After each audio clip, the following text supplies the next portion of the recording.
搞啊？嚇？我都唔知啊，呢啲之後。點部署？你話俾我聽點部署先。你都打機。點部署先？嚇？再揾下咯。再揾下咯，係咪？啊？喂，其實好簡單啫，唔會揾唔到 review。嗱，即係咁，你想 Google 打都有啦，係嘛？review 呢啲嘢。喂。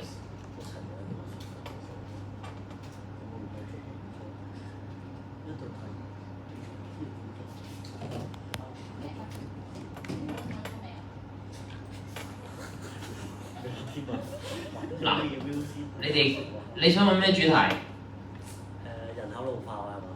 得唔得啊？Aging。冇錯。Population 嗱，我揾到你食咗佢。我幫你咩啊？你同我食咗佢啊！你冇印出嚟，你同我食咗佢。好。review。下先啦。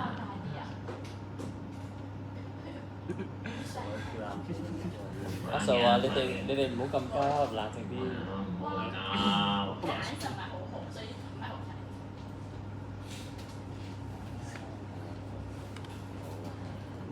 嗱，其實咧，因為咧點講啊？你如果做人口老化咧，你要揾一啲 systematic review 咧，你係要揾一啲 policy 相關嘅，即係例如咩咧？例如呢啲，你知唔知咩係 aging in place 先？有冇聽過個中文居家安老？有啦，係咪啊？咁其實咧，你唔能夠就咁揾咧一啲叫做，即係例如你想揾一個現象，例如人口老化。咁咧，你一定要去揾下究竟人口老化帶嚟嘅嗰個問題。如果唔係咧，你就好難寫㗎，因為你只會揾到個答案就係人口老化緊，明唔明啊？即係人口老化緊呢樣嘢就即係好合理啊，係咪先？即係人都知㗎啦，呢啲咁媽媽係女人嘅狀況，係咪啊？咁所以你一定要去話到俾人聽咧，究竟人口老化嘅呢個困難裏邊帶嚟緊嘅係一個咩嘅困局？例如人口老化對一個社會有啲乜問題啊？咩啊？我有 check 過咩？勞動力啊嘛。勞動力點樣啊？下降啦，仲有咧？係啦，即係個社會嘅嗰個開支，特別係老人家使喺老人家嘅呢一群，嗰個開支好大。但係勞動嘅人口點樣啊？頭先講少咗，咁即係其實係一個搖板嘅概念啦，係咪？即係勞動嘅人，其實勞動嘅人係一個咩嘅？對於社會嚟講係咩先？即係韭菜啊嘛，係咪？係嘛？即係你韭菜少咗，但係食嘅人多咗，咁即係點啊？即係會。係啊，即係食谷種啦，係咪？食雪皮大躍進年代啊嘛，係咪？呢個世界有樣嘢要係咪？冇啊，冇發生過，你做乜笑？係啊，冇發生過啊呢啲係啊嗱咁樣嚇。咁所以記住啦，即係你要話到俾人聽，頭先咪一個好嘅示範咯，就係你會知道原來你揾一個現象咧係冇用㗎，即係我話俾你聽人口老化，咁點啫？係咪先？咁點啫？係嘛？咁但係個問題就係你有冇通過呢個咁樣嘅觀察，例如現做得順嗱，我唔知啦，我亂作啦，我俾你都亂作嘅，講真係啦，我一定作到自己屋企點樣啊？好靚好大啊！咩啊？咁又唔係，同人口老化有咩關係啊？師兄，好靚好大，養住幾個老人家，跟住咧，話自己好辛苦，好辛苦，不過睇你都唔似養嗰個啊，係咪咁樣？咁可能你係點樣啊？你係照顧者，係咪？又或者可能你見到爸爸媽媽好辛苦，係咪？從一個咁微小嘅觀察，然後點樣啊？發大佢，係嘛？然後你可能你就吹啦。即係其實作嘅啫，我又唔會真係查你簿仔，睇下你阿爸係咪即係真係養住阿爺阿嫲一家16口咁樣係咪？成條村咁樣係嘛？即係我唔會知㗎嘛，係嘛？咁但係可能喺我嘅角度，我就會去諗啊，即係其實因為人口老化呢一樣嘢，我觀察得到生活入邊其實有啲咩嘅問題咧？例如學你頭先話齋，你講得啱喎，即係社會嘅資源係傾側咗，因為我屋企嘅資源都點啊？傾側咗嘅，係咪？即係阿爸阿媽揾錢嘅人可能得一個兩個，但係養住咩啊？四個長輩可能係嘛？甚至有時候5個6個㗎，因為4代同堂啊嘛，係嘛？咁其實某程度上呢一個咪就係呢家社會嘅縮影咯，係嘛？即係你開支其實個開支唔一定係醫療嘅啫喎，係嘛？其實你所有日常衣食住行都係一種開支嚟㗎嘛，啱唔啱啊？好啦，咁仲有啲乜嘢啊？你覺得？即係其實人口老化呢個問題，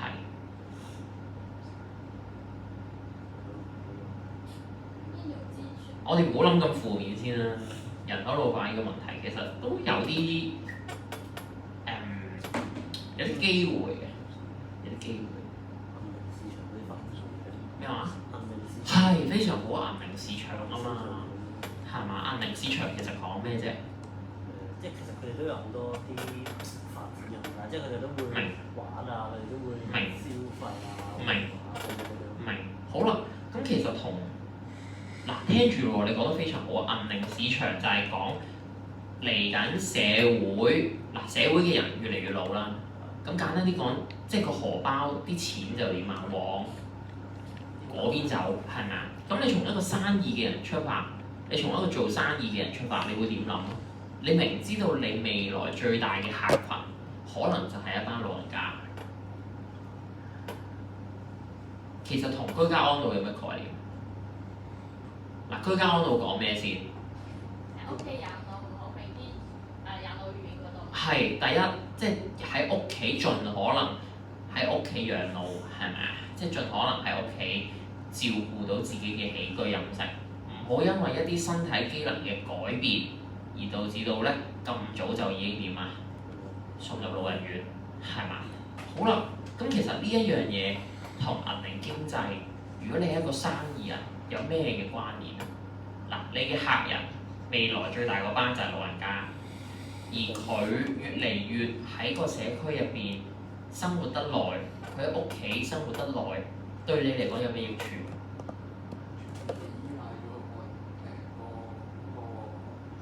你做生意喎，有咩益處先？嗱，你最大嗰班客群就係老人家，然後咧居家安老提倡嘅概念就係咩？希望呢班人唔好咁快入老人院，盡量喺個社區度遊走，係嘛？喺個社區度生活，咁生活離開衣食住行啊嘛，係咪啊？咁即係其實衣食住行都要咩㗎？錢。咁所以咧，對你係一個生意人，住好啲，唔知唔論好唔好先。你應該點樣啊？盡可能令呢一班客點樣啊？其實居家安老對你嚟講有咩益處？如果你做生意，要穩定嘅效果係啦，即係你起碼要盡可能將你班客仔點樣啊？停留喺社區先啦，係嘛？如果唔係個個入晒老人院，除非你做紙尿片生意嘅啫，係咪？即係如果唔係，你做茶餐廳嘅，咁你未來最大嘅嗰班顧客係老人家。你如果唔贊成居家安老，如果你唔幫人去做居家安老，咁你班客仔點樣啊？冇晒咯，係流失咗咯，係嘛？你個機會咪少咗咯，係嘛？咁所以記住啦，即係咧唔好揀一個太單一嘅概念，係啦，即係唔好揀一個人口老化。咁究竟人口老化帶嚟咗咩嘅問題咧？係啦，即係例如可能係金錢上。又或者可能銀齡經濟其中一個最大嘅發展方向係咩嘢啊？工作崗位啦，係嘛？又或者咧，銀齡經濟而家好興講啊，做啲咩啊？有冇人知銀齡經濟最中意賣啲咩？老人家嘅手作品。冇錯啦，老人家嘅嗰啲即係可能復康用品啊，或者係可能係嗰啲。即係叫做樂齡科技啦，我唔知大家有冇聽過呢一樣嘢，可能有啦。Jason 應該有教過你哋數小學住嗰陣時，可能有觸及過下，係啊。咁其實呢啲全部都係商機嚟㗎，係嘛？全部都係商機嚟㗎，O 唔 OK 啊？咁所以咧，試下用一個咁樣嘅 concept 去諗遠少少，係揾個問題出嚟。如果你淨係諗咧人口老化咧，佢唔係一個問題。但個問題係咧，咁就好單一嘅，好單一，亦都好難寫，好嘛？嗱，咁咧今日咧我就教大家咧 ，Jasper 就叫我咧同大家溫故知新嚇。咁話説咧，你哋應該已經咧跟佢學咗呢幾依個東西㗎啦 ，CASP 係咪啊？有用，發緊夢唔知咩嚟㗎喎咁樣嚇。Jasper 喺隔離，要唔要我叫佢過嚟細仔 Jasper 喺隔離啊，要唔要我叫佢隔離？喂，佢哋話冇學過喎咁啊，點先？記得嚇。喂嗱，咁樣嘅，你哋交功課嘅時候咧，係一定咧要出到呢個 framework 嘅。O 唔 OK？你交功課寫邊 part 你要出到呢個 framework？有冇人答到我？第三 part 咩嚟嘅？第三 part 咯。冇咁啦，我都冇得睇啊！你做乜有得睇啫？我都好想睇啊！笑，你一係就錯過啲，等我塊鏡嗰度睇得到，擺個啊！你一係就擺嗰啲啊！我又冇得睇你啊！笑騎騎喎，真係。第三 part 係咩嚟㗎？將都 critique 係嘛？即係你要去評論你揀嘅嗰一篇文章係寫得好唔好啊嘛？係嘛？好啦，咁我簡單啲問大家一句，你覺得篇文出得到街，又俾你揾得到嘅，佢會唔會寫得好爛啊？唔會啊。照道理唔會啩，所以記得啦，寫嘅時候咧，唔好用你哋覺得佢寫得唔好嘅諗法去話佢寫得唔好。係啊，因為你覺得老老實實，你覺得你熟定係佢熟嗰啲嘢？係，即係佢寫得，你走去係咁喺度句句都話佢寫得唔好咧，嗱老老實實啦，即係我就唔覺得咁多位咧有咁嘅能力嘅，係咪？即係我都冇咁嘅能力，坦白講。喂，咁佢出得街㗎嘛？我哋上一堂有講啊，呢啲文章出街之前係要點啊？俾啲唔知，即係可能其他同行嘅人睇過㗎嘛，係嘛？咁即係你話嗰幾條友都盲啦，係嘛？咁所以冇可能㗎嘛，係嘛？所以記住啦，嗱，佢個英文咧就叫 appraisal， 係啦 appraisal， 係啦。但係咧，你實際用一個諗法就係咧，你應該係成篇文入邊咧，你揾咗嗰篇文咧，佢可能有大概80%嘅時間咧，你都係覺得佢做得好嘅。然後剩低咧有少少瑕疵，又或者有啲進步嘅空間。而嗰啲進步嘅空間或者瑕疵咧，通常都係啲咩咧？通常都係有少少不可避免嘅，明唔明啊？通常都係有啲不可避免嘅，即係受制於一啲環境啊，或者可能一啲資源上嘅問題，例如假設你要做一個上堂有人講嘅香港大學生嘅精神健康嘅情況係嘛？咁假設嗰個研究同你講，佢咧就可能係淨係訪問咗300個人啫，喺某一間例如港大咁樣，佢淨係訪問咗港大啫。咁你覺得佢嘅出嚟嘅結果如何先？單一在於邊度？佢應該揾幾間大學啊，呢個係大學生。冇錯啦，即係因為其實你淨係問咗嗰一間大學，但係你將嗰個揾出嚟嘅結果點樣啊？somehow好似套用咗喺全香港嘅大學生度，係嘛？可能 Con U 啲人讀得特別辛苦，導致到佢精神健康差啲嘅啫喎，係嘛？即係如果佢哋 Ivy 問 U 問，可能好好喎，係咪？即係上堂有得睇嘅喎又。係咪先？即係精神健康100分啦，係咪先咁樣？咁所以你要諗下，當人哋你去批評人哋嘅時候咧，你要去諗下呢一啲位，咦？究竟其實佢點解咁單一啊？點解佢淨係揾 Con U 先？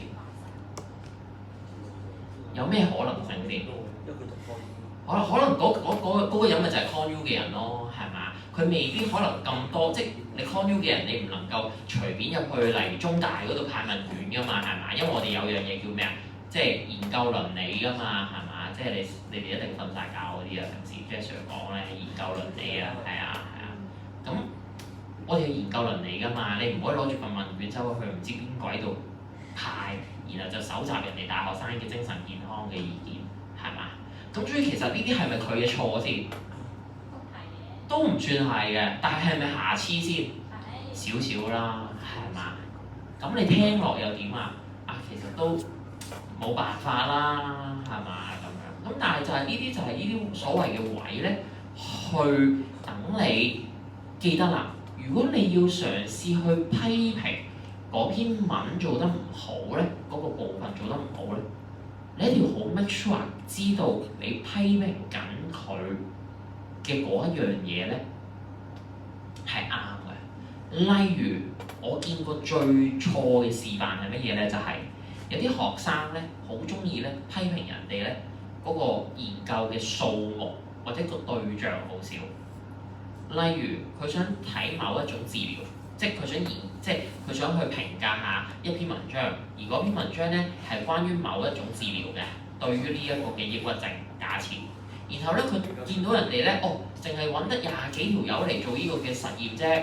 我覺得咧，其實佢嘅實驗人數太少啦，所以佢嘅嗰個結果就唔準喎咁樣嚇。好啦，你咁樣批評嘅時候，其實你24條友你覺得好少，其實呢個諗法嚟自於邊度？自己嘅啫嘛，係咪？你覺得24個人好少，但係人哋可能背後用咗一啲統計學嘅原理去 make sure 佢呢24個人咧，其實係夠嘅。咁你有冇知道咧？係嘛？你就咁覺得哇，好少人喎咁樣。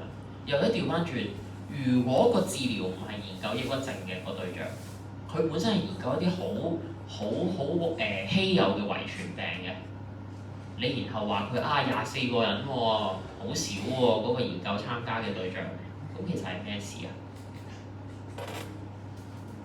其實個問題喺邊度？冇錯，即係其實根本就冇咁多人，係嘛？咁你就去批評話，你有冇搞錯啊？即係你個 critique 嗰度評論嘅時候就話，有冇搞錯啊？即係得嗰廿零個人咁樣。咁但係其實可能全港有呢個病嘅人唔超過300個。咁如果我咁樣同你講嘅時候，你即刻覺得點啊？個可信性其實好高嘅喎，即係你300個唔到嘅群體入邊，你揾咗成廿幾條友嚟幫你做呢個實驗。其實都10% 㗎咯，係嘛？其實係好可信度高嘅喎。如果你咁樣 common sense 去諗，係嘛？咁所以咧，你哋記住啦，每一年都會發生嘅呢件事，就係大家一聽到咧，你哋而家要做嘅功課咧係點啊？評論一啲文章，人就係咁嘅。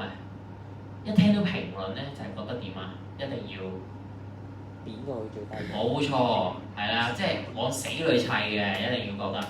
記住啦！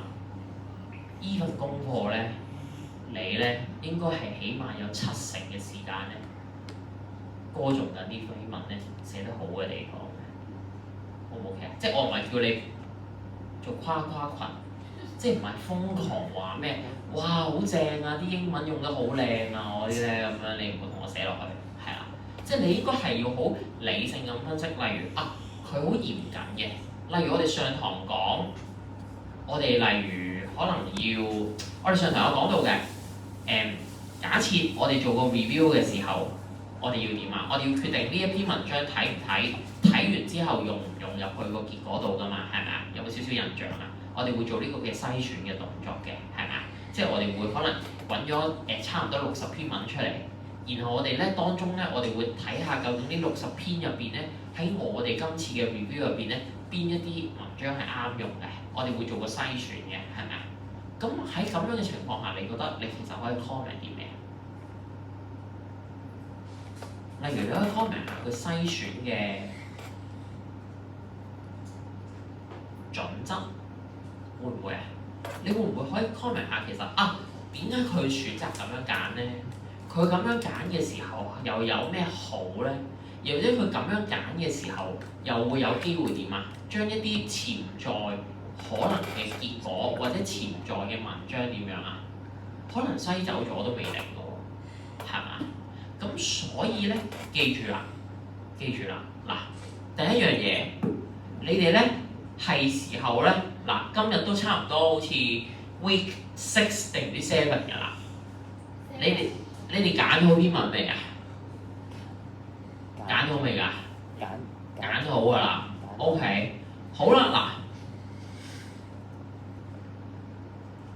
嗱，你哋如果去呢個 CASP 嘅網站咧，應該會見到呢一大串嘢嘅，會見到一大串嘢嘅。好啦，我想問下呢一大串嘢，佢哋之間嘅分別係啲乜嘢？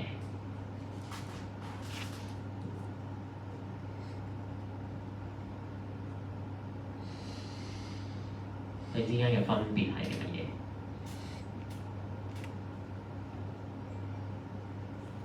有冇人知？例如呢一個 RCT checklist 同呢一個 qualitative studies checklist 有咩分別？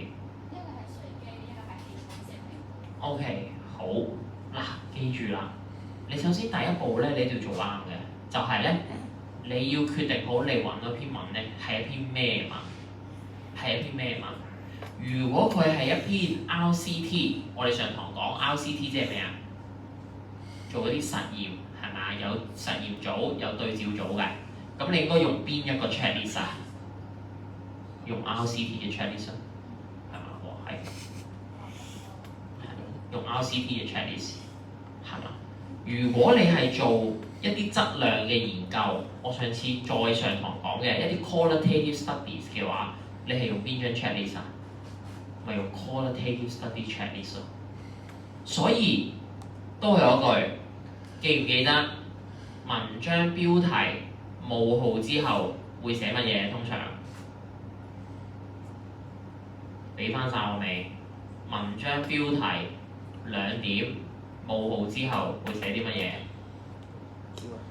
？keyword 咩嘅 keyword？嗰個 keyword 係乜嘢？2點之後個標題2點之後寫嘅嗰個 keyword 係啲乜嘢？俾翻晒我未？有冇人記得？冇啦。睇嚟係時候我都要過隔離揾 Jasper 啦。係咧。係啦。咩啊？我去啊嘛。嗱，講咗好多次，文章標題2點之後，佢會有個字嘅，一大串英文。嗰一大串英文咧，通常都係攞嚟形容乜嘢啊？形容嗰篇文究竟用咗咩嘅模式去做嗰篇文。例如，佢寫明係一個 RCT， 即係2點，跟住 RCT 就即係代表咩啊？嗰篇文係一篇 RCT 嘅文。RCT 即係咩啊？即係我哋分成2組，然後有一組做實驗，可能接受治療嘅，仲記唔記得粒藥嘅故事？一邊就真係食粒藥，另一邊就點啊？食維他命 C， 嗰啲咪就係 RCT 咯，係嘛？又或者佢2點標題2點之後寫 a case study， 即係代表咩啊？呢篇文做咩啊？即係揾一個人出嚟，然後點啊？重點描述佢咯，係嘛？一個 single case study。咁所以咧，記住啦，嗱，你哋記得啦，你哋揾咗篇文之後咧。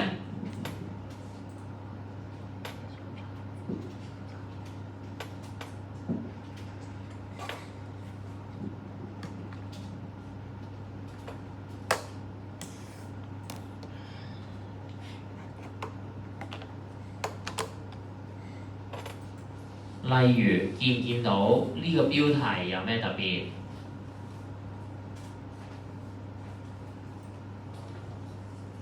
我教過好多次啊！2點之後係乜嘢啊？佢寫咩啊 ？RCT 咯，係嘛？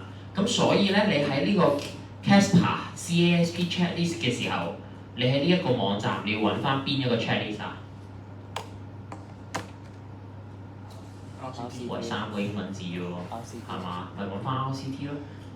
你唔該撳入去，用翻呢一個叫做 RCT 嘅 checklist， 又或者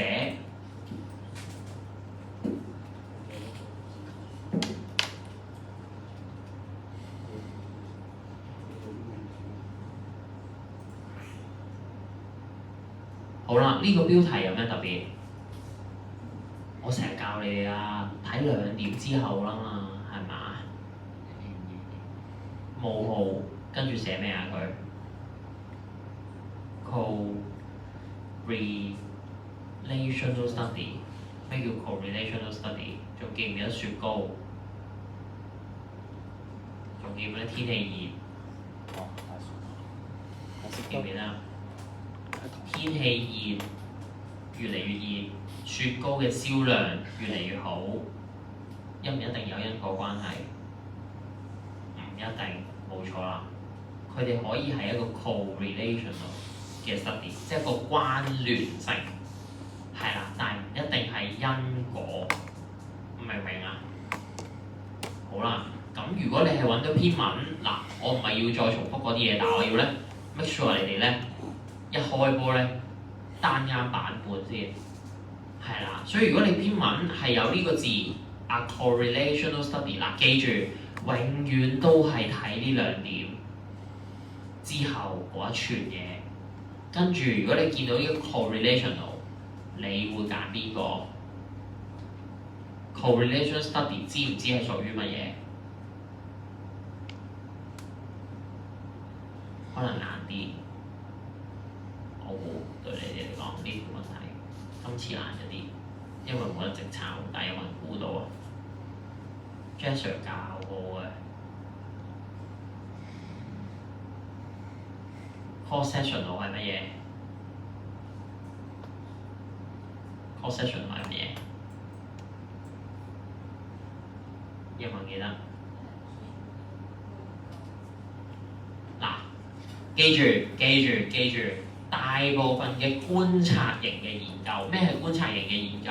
例如，我哋觀察緊社會人口老化緊，我哋會有2種方法嘅。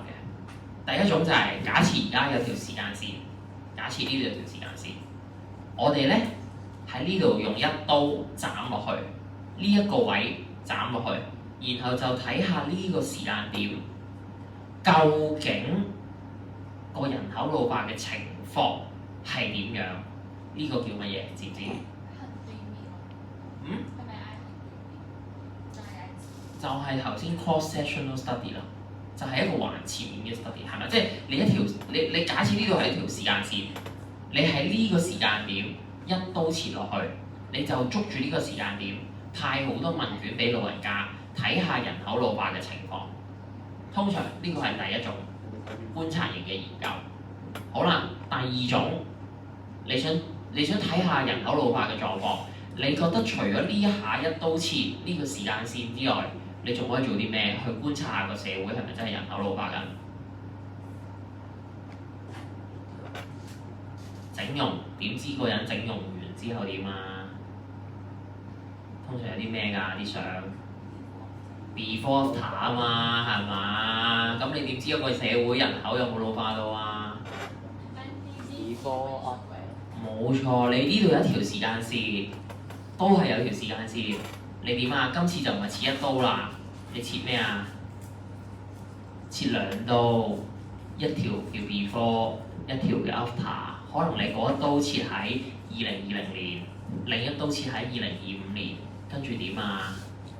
跟住去對比啊嘛。咪比較咯，咁你咪知道一個點樣啊？中間呢段時間究竟發生過咩事？發生咗咩事，有咗點樣嘅變化咯？喺呢個群體入邊，係啊，呢個咧就叫，知唔知呢個叫乜嘢？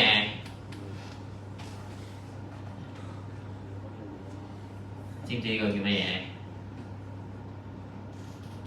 死啦！我真係要叫 Jasper 過嚟啊，大佬，佢教過啊，重新我坐喺後邊睇啊，真係點算啊？嚇！喂，呢個咩字？有冇人記得？Jasper 教過㗎，一定。高寒，點啊？師兄點算？高寒聽個名都知死啦嗱。所以咧，我坦白同大家講，你哋咧最簡單咧，一定係做 RCP 嘅。你哋最簡單一定係做 RCP 嘅，知點解啊？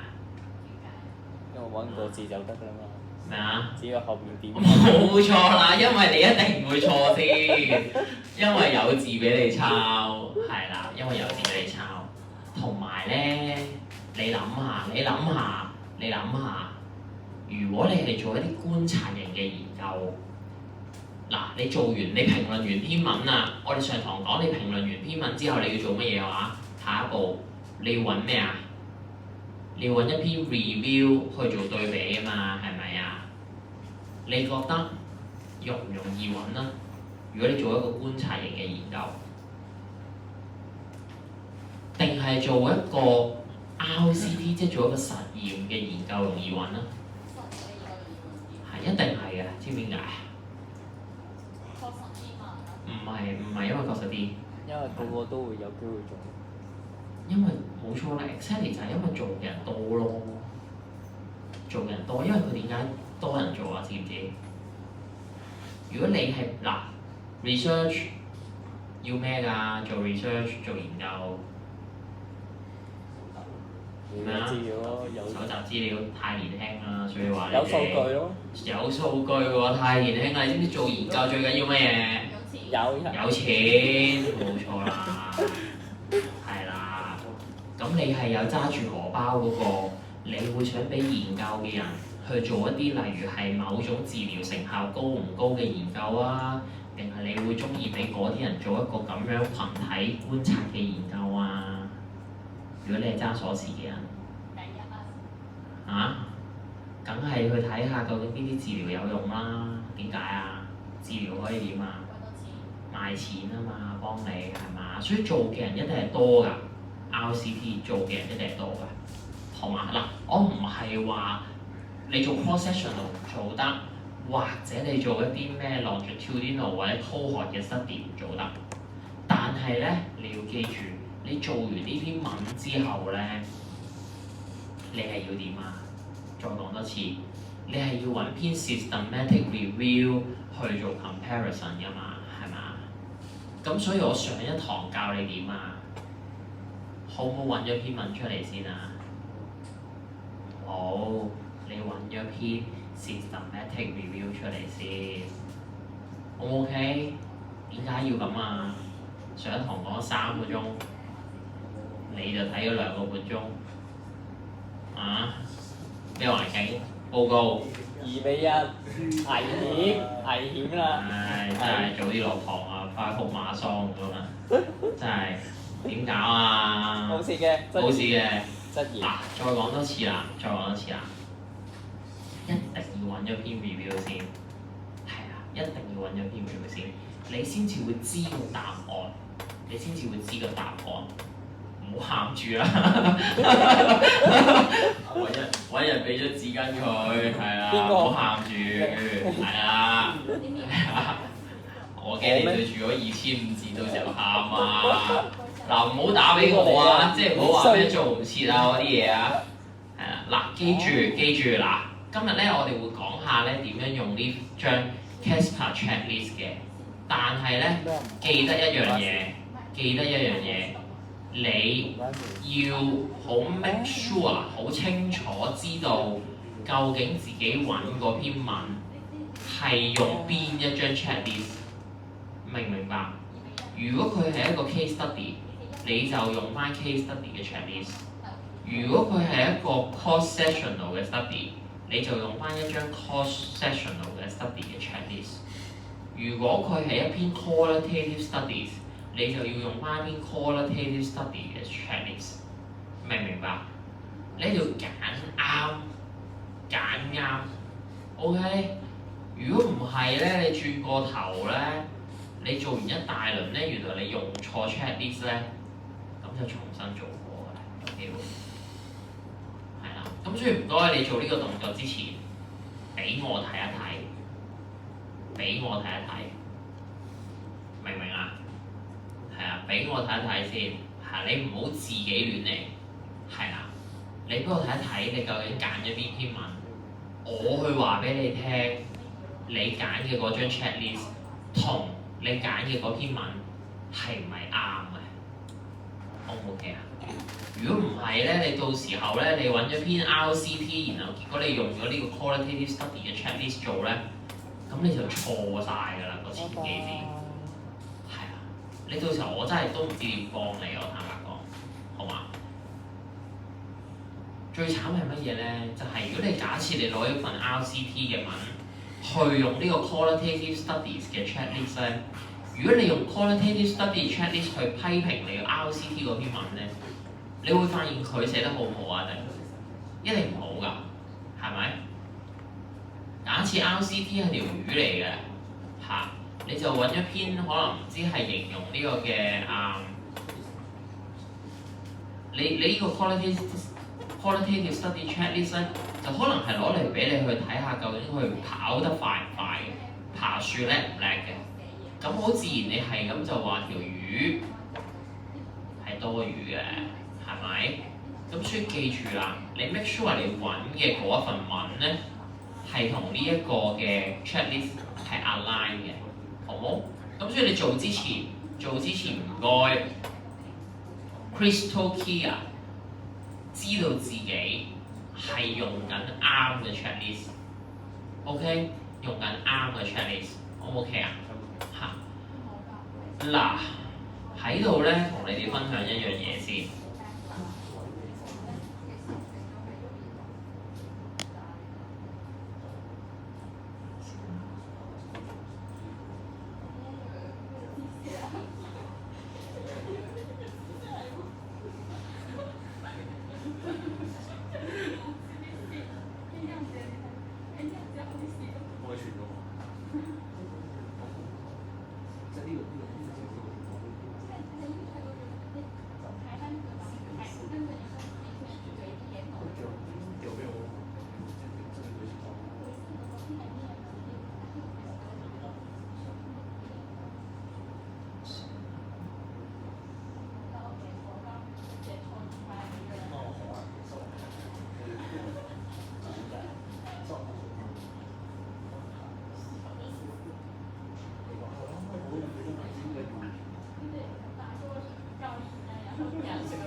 好，咁咧嗱，睇下先啊。好啦，咁咧嗱，你哋記住啦，你哋咧用呢一份 Casper 嘅 checklist 咧，第一要揀啱對象啦，即係 RCT 就要揀啱 RCT。好啦，咁咧。你會見到第一樣嘢嘅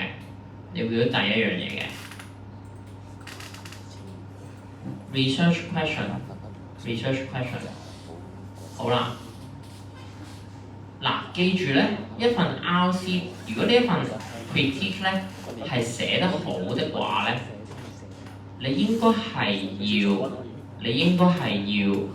每一個部分，即係佢嘅嗰個 introduction。或者係可能佢嘅嗰個 methods， 或者佢嘅嗰個 result， 佢嘅嗰個 discussion， 呢啲全部都係有提及嘅。呢樣嘢係第一樣 ，O唔 OK？ 係啦，即係應該 suppose 咧，佢有嘅嗰啲全部唔同嘅部分咧，你都係應該要逐一去評價下，究竟佢係咪寫得好嘅？好啦，然後咧嗱，我即場慢慢做一次俾大家睇。嗱，我而家咧就開咗份咧 RCT 嘅 Casper checklist 呢度，係啦。咁咧我隔離依邊咧就有一份咧係叫做咩啊 RCT 嘅文章啦，好嘛？好啦，第一一條問題 ，Did the study address a clearly formulate research question？ 好啦 ，research question 即係咩啊？即係咩 ？research question 即係咩？研究嘅問題係嘛？研究嘅問題。好啦，嗱，教你哋，佢咧喺啲文章入邊咧，如果你要答呢條問題嘅話咧，一定係包括冇幾個字嘅啫。第一個叫做 aim， 咩叫 aim 啊？咩叫 aim 啊？目標喺你嘅字典入邊，目標之外，仲有咩英文啊？有咩英文係目標 target 咯。target 非常好，仲有咧？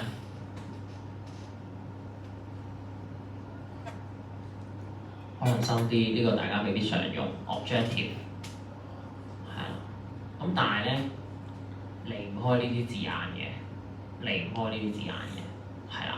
咁所以咧，你第一件事 search 下個 keyword 先，係啦 ，search 下個 keyword， 揾下有冇呢啲字。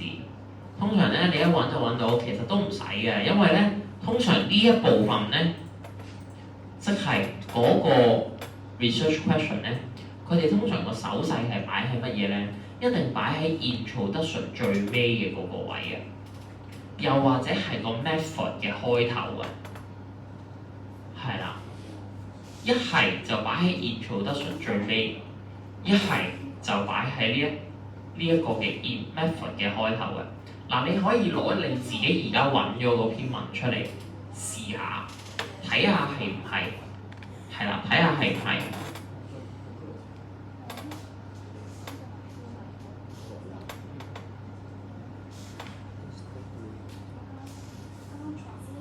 係啦，有冇揾到？你篇文有冇揾到？定係冇揾？因為你根本就冇篇文。揾緊。因為就冇篇文。嗱，你而家攞你篇文出嚟，係啦，乖乖地攞你篇文出嚟，揾下 aim， 揾下 target 呢啲字，究竟佢有冇一句類似咁樣嘅嘢？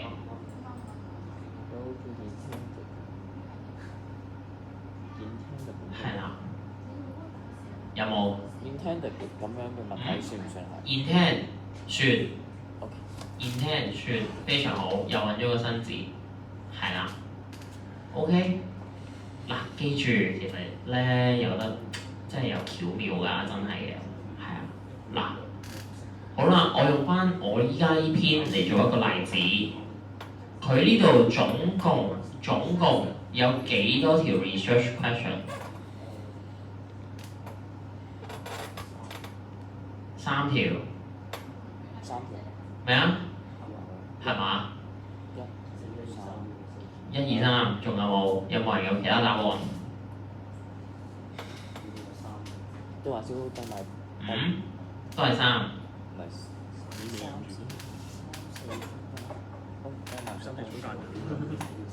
2、3咯。1、2、3。計埋下邊嗰個。計埋我下邊嗰個，咁即係點啊？4。好啊。嗱，其實咧呢一樣嘢咧就睇你點答嘅。如果你夾硬講咧，其實佢得2條有得，又或者其實佢有4條有得。點解咧？嗱，你可以話呢一篇文章咧最主要咧係有2個目標嘅個 research question。第一個目標就係、識唔識呢個字？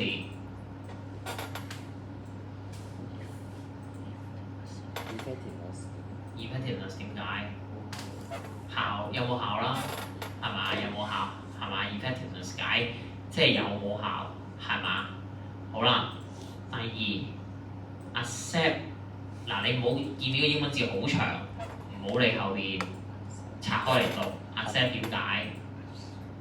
接受。ability 點解 ？ability 喎。ability 點解？因為講到接受能力。接受能力冇錯啦，個 ability 咪解能力咯 ，accept 咪解接受咯。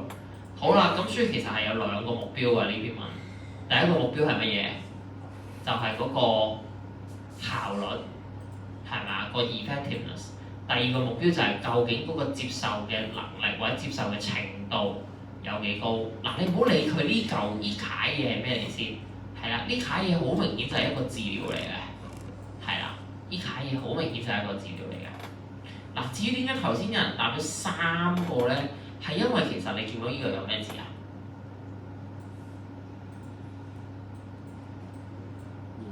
？in 係咩意思？喺一啲嘢入邊啊嘛，係嘛？所以其實呢一篇文講緊嘢係乜嘢咧？就係、個 effectiveness of 一個 treatment in 唔同嘅乜嘢啊？我上堂成日講啊 conditions 啊嘛，係嘛？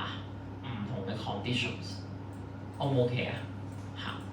咁所以咧，如果你夾硬答佢4個都啱嘅，但係如果你問我咧，其實有2個目標嘅。好啦。咁我想問，你覺得咁樣寫得清唔清晰？佢嘅 research question 係點解1、2、3 1、2、3起碼你知啊，係咪？即係你起碼有標記啦。好啦，記得 consider。通常咧，我哋如果講一條 research question， 即係一個研究嘅問題寫得好唔好咧，其實有幾樣嘢嘅。第一就係、究竟佢係想做咩嘅群體啊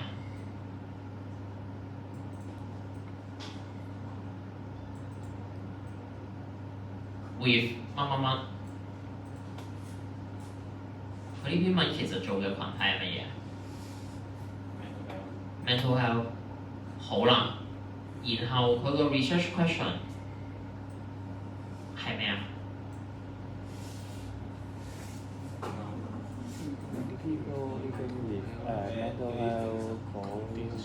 係嗰啲有精神健康或者情況嘅嗰啲人嘅生活。咁你覺得佢寫得好唔好？如果佢係想做一啲 mental health 嘅人，然後佢個 research question 係寫翻一啲做精神健康嘅人嘅生活。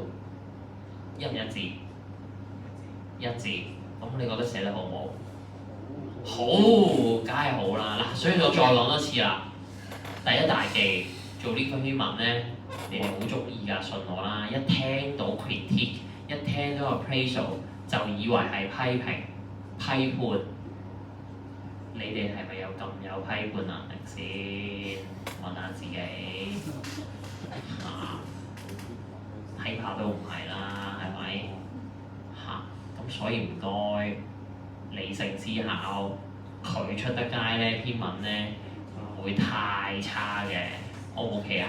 所以呢，好似頭先咁，應該係要揾下9成、8成、7成5都好啦，佢做得好嘅地方，係啦。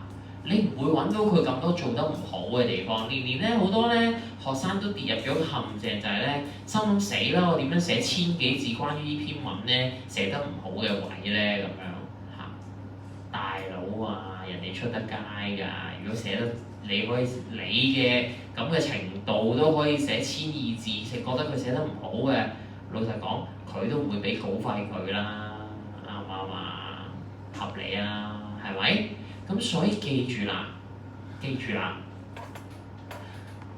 下，諗清楚呢份功課究竟係唔係批評，係嘗試去evaluate評價，而評價咧係可以評價人哋做得好嘅地方，O 唔 OK？好，咁啊放個 break 啦，好唔好啊？睇你哋個個心不在焉咁樣樣，係啦，好啊，唞一陣啦，係啦。答4啦，答4，有問題出嚟問我啊，係啊，我見頭先好似都好多人有問題，係啊，有問題出嚟問我，唔該。